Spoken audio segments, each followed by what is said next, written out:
All right, we begin with a Fox News alert. The president's son, Hunter Biden, has been indicted. This happened late last night on 9 tax-related charges. 3 of them are felonies brought by special counsel David Weiss.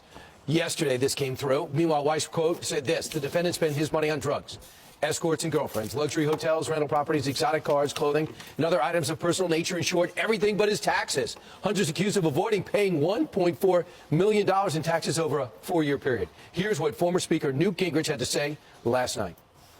I think at a practical level, when you look at all the information, what you have is essentially what I called in a recent newsletter, the Delaware Sopranos.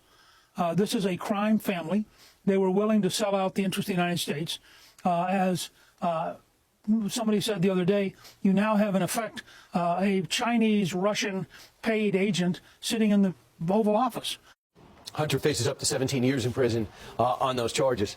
And guys, remember, for the longest time, we heard the IRS whistleblower say, we wanted to bring this in California. And David Weiss said, no. We wanted to bring it to D.C. David Weiss said, no. And then they asked David Weiss, like, no, I don't think that really happened. Now he gets a special prosecutor status, and it seems like it happened. And I get the sense it's not over. But in the big picture, Abbe Lowell has fired back his attorney. An attorney somebody else is paying. Evidently, he is broke. He does not have a job. And then they're going to paint it as it's a Hunter problem, not a Joe problem. But as we analyze this, this is very much a Joe problem. Oh, yeah, it is. And I think they're building the case of the connection with Joe Biden just because they said, look, he's struggling with alcohol, drugs, and all of this. But they also said he was a great businessman. And that's in the indictment. Smartest man Joe knew. Exactly. Matt Whitaker is a former acting attorney general. He's joining us now this morning. So, Matt, I'm reading the indictment. If you go to page 34, it goes through all of his business expenses. But there really aren't business expenses. This is him paying the prosecution and all of this. But they did something different in this indictment. They go through his book.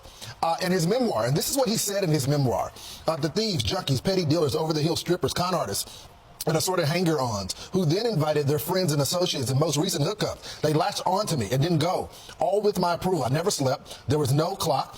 Day bled into night, and night into day. Beautiful things by Hunter Biden via the court.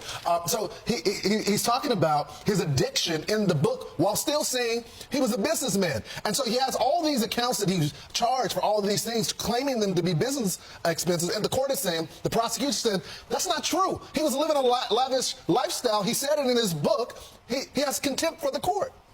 Yeah, it's good to be with you all. You know, if you read through this indictment, I think David Weiss tries to cover himself because remember